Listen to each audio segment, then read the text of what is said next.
I review the Vault of Magic by Kobold Press today on Dungeon Craft.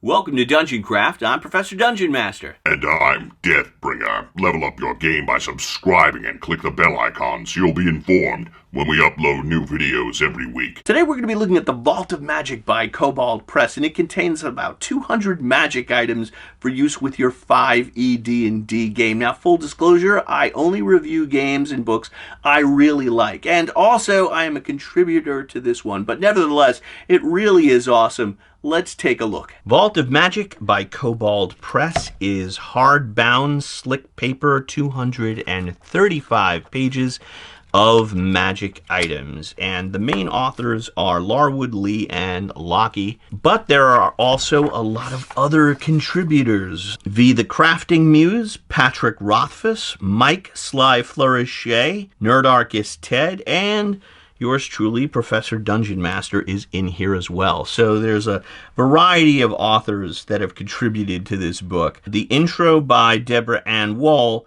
says, I hope this book will serve as a figurative toy chest for all of us brimming with inspiration and opportunities to create legendary moments. It really is a toy chest of inspiration and such creative magic items. I was really blown away. We have armor and weapons, scrolls and potions, rings, staves, wands, wondrous items, lots of wondrous items, fabled magic items, and appendices.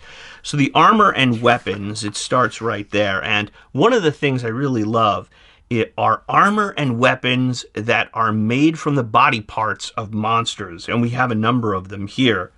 Hide armor is really cool. Badger hide armor.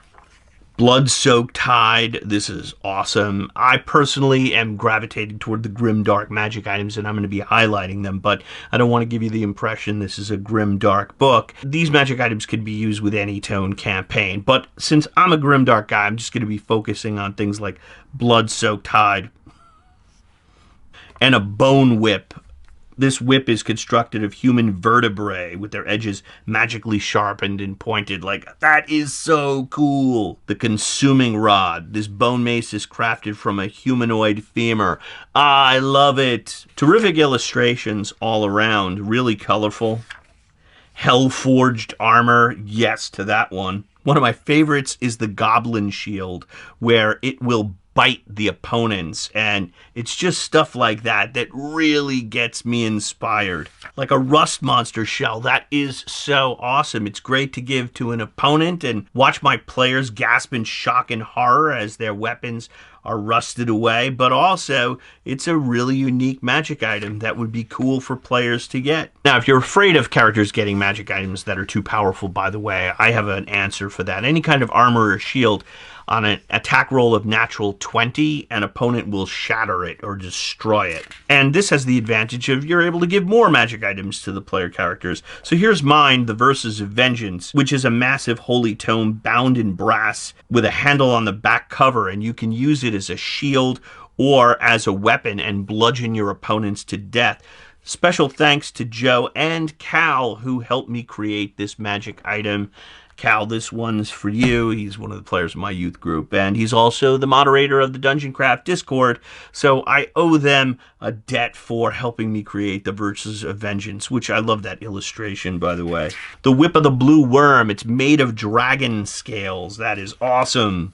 Potions and scrolls. There are a lot of cool potions and scrolls in here. The potions are wonderfully illustrated and evocatively described. We have the Courtesan's Allure. This perfume has a sweet floral scent. The Elixir of Deep Slumber. The milky white liquid in this vial smells of jasmine and sandalwood. Slivers of bone float in the viscous gray liquid inside this vial. I love descriptions that use sight, color, and scent, as well as taste. I get so many questions about how to describe things, and this is textbook how to describe a potion. They also have cool things like locksmith's oil, an oil that you put on a lock and it gives you a bonus to pick the lock. It's small, quirky little magic items like this that really get me excited. Same thing with oil of sharpening. I always thought of magic users made magic items, they would make things that are practical. The unstable bombard, these brass crystal cylinders are 6 inches long, and each has a funnel and a wooden plunger. And you can squirt people with this stuff and make them fly into a murderous rage. You could pour the verdant elixir on the ground and make the grass and weeds become overgrown, allowing player characters to escape. One of my favorite concepts is the Bezor, or Bezor, a solid, massive, indigestible material that accumulates in a creature's digestive tract. A Bezor looks and feels like a small stone. So you cut open a monster's stomach and you swallow the stone and it'll give you the powers of a chimera or an owlbear. Again, I love gross stuff like this. And I love the idea that the monster's body could actually be a source of treasure. And you could harvest their claws, their talons, their stomachs, their horns, and turn them into magic items. The fantastical foods and beverages are really unique. Dragon bone broth can give you advantage to strength tests. Gnome salt taffy gives you the ability to stretch. Pickled aboleth brain. When you consume this food, you can communicate telepathically with any creature you can see within 60 feet of you. I love this stuff. And the best thing is it's consumable, so you have only a limited amount. We have troll blood and all the different mutations it can cause. Gremlin's paw. I love staffs made out of monster parts. The rod of the infernal realms. It's got a demon claw. The rod of the jester. There are sidebars about Midgard, which is the world of Kobold Press. It explains how these rods would be used in this world. The crawling cloak. If you're prone, you can animate the cloak and have it drag you to safety. The devilish doubloon is cool. You could throw it and a demon pops out. Scarabs, earrings, different types of glasses. Fabled magic items include some flavor text like the assassin's chain. Gildrith was a killer. He killed for money. He killed for pleasure. In the end, he killed only for revenge. My favorite, I think, is the Mage Hunter armor, which gives you bonuses to saving throws. And since there's a lot of tension in my world between mages and clerics, I think that would be awesome. The Red Bullet's hide. Again, I love that armor made from monster hide and skin. And it ends with random treasure trove creation charts, always useful. And I want to show you this. This is awesome.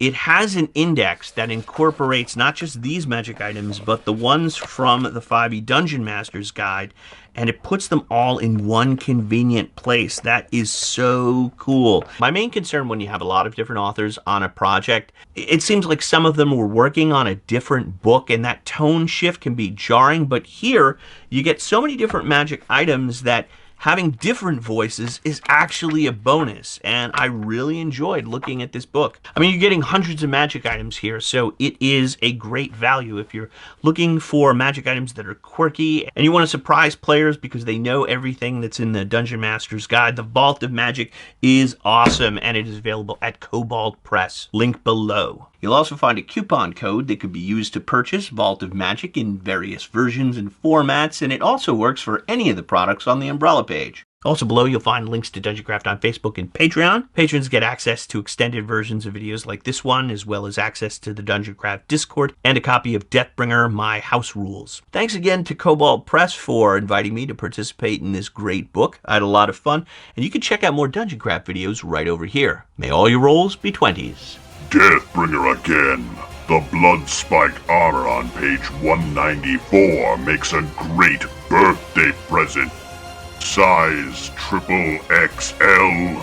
Hint, hint. And in the meantime, watch more Dungeon Craft.